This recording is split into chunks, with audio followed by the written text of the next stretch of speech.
Max, are you surprised Method killed Dimensius only a couple hours after Echo? Yeah, I underestimated Method a little bit on the last day. I mean, I literally said after we killed it, I didn't even know if Method was going to kill it the next day, and they ended up killing it pretty quick. So I would say yes to them killing it as fast as they did, but as far as them killing it in such close proximity to Echo, I don't think that's surprising. Like, Echo basically just went to sleep after trying to kill it at night, and then woke up, and then, like, basically just killed it instantly. And, like, Method just woke up earlier. I don't know. Like, for example, if Echo just went to bed when they lost and then woke up 8 hours, 9 hours later, they would have killed it then, and then that would have been like 5 hours before Method killed it. You know what I'm saying? Max, it was clear Method weren't going to catch up when they got to Demi. Would they have had a chance if they had learned P1 without Lust from the start? No, that would have been a terrible decision. So you guys were all wondering why it took so long for all of us to move Lust out of P1, but like there's a reason everyone did it so late, because it's P1 without Lust, or P1 with Lust is kind of free, and P1 without Lust is like the hardest part of the fight. So you would just ruin your late phase consistency, which is what you're actually learning by doing that. Nous had some interesting feedback for why Method is third, mainly being DPS analysts that can squeeze out damage and players that can last 15-hour days raiding without burning out. He said Method played worse at night. Interesting. I mean, that's kind of true of every guild, honestly. Like, your last couple hours late into the race are just going to be a little bit less efficient. You really need to like lock in to make those work. But also, I think that can be break schedule. Like, for example, what I've found in the past, I don't know what their breaks were like, but when we like spam pulled and when we took way less breaks in the past, our nighttime game was terrible because you were just fucking tired. You had played enough.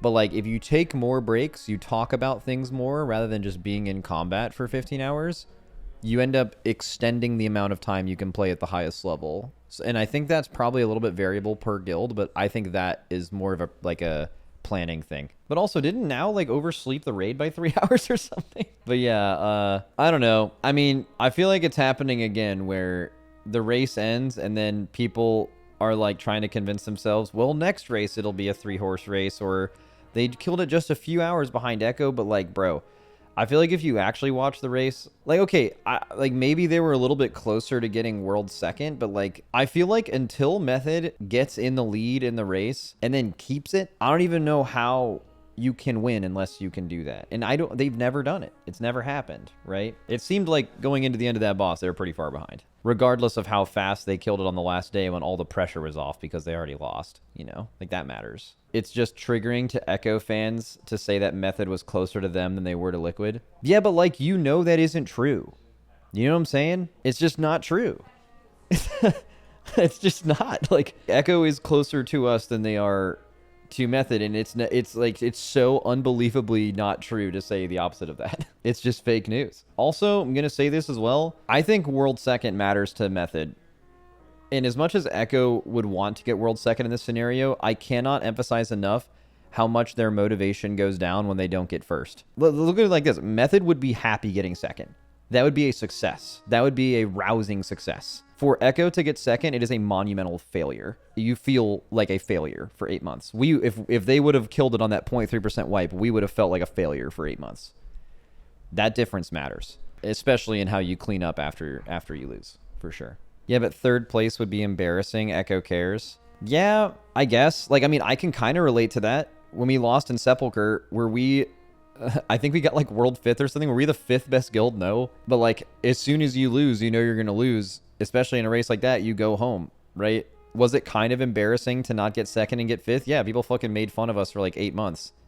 But that didn't change anything. We just came right back after it. So it doesn't matter. Max, why did Echo do so much overtime after you guys killed it? Isn't it such a weird reason so that there isn't such a huge time gap? Kind of about how people talk about the head start. I don't know. Like, I don't know what I would do in that situation, but I can kind of understand it. Like, if you feel like you can kill at any pull and then you lose, going to bed immediately kind of feels weird, but also it's like already really late.